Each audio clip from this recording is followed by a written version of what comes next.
Well, the big story, Al-Qaeda chief Ayman al-Zawahiri, one of the most wanted terrorists in the world and a mastermind of the September 11, 2001 or the 9/11 attacks, was killed in a drone strike carried out by the United States in Kabul, Afghanistan. Officials have said that Zawahiri was on the balcony of his Kabul residence when he was targeted with 2 Hellfire missiles on the 31st of July, adding that President Biden gave his go-ahead to this operation on the 25th of July.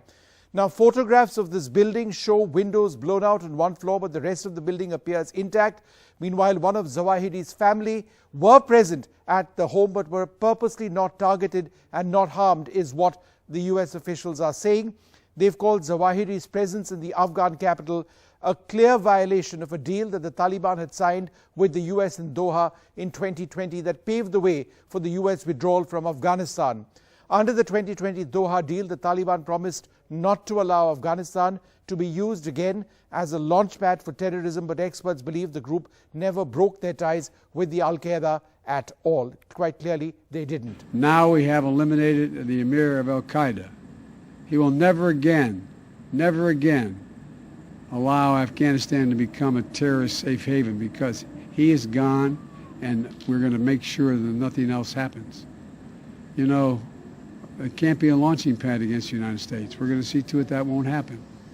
This operation is a clear demonstration that we will, we can, and will always make good on the solemn pledge. My administration will continue to vigilantly monitor and address threats from Al-Qaeda, no matter where they emanate from.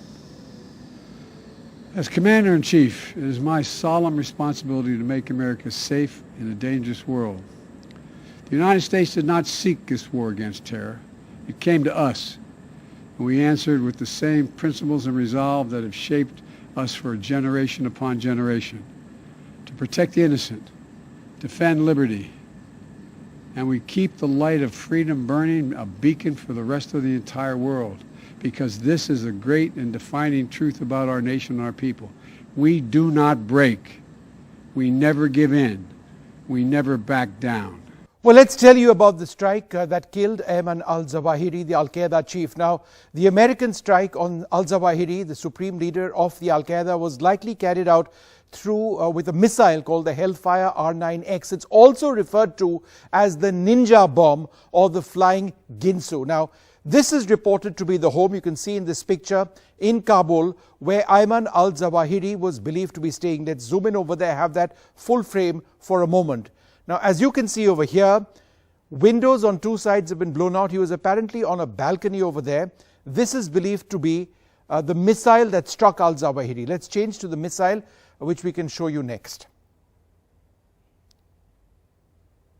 Change to the next picture, which is of the missile. Right, thanks. Well, this is believed to be the missile that struck al-Zawahiri. The missile that is in fact fired from a Predator drone that you see over here. It has no warhead but deploys 6 blades which fly in at high speed, crush and slice the targeted person.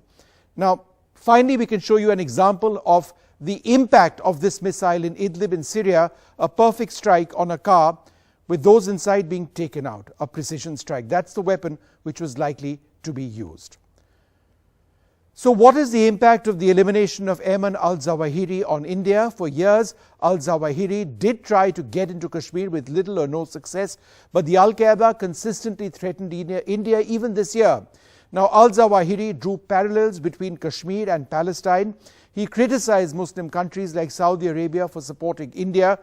The Al-Qaeda affiliate Ansar Ghazwatul Hind was formed in Kashmir, but it was finished after the terrorist Zakir Musa was eliminated.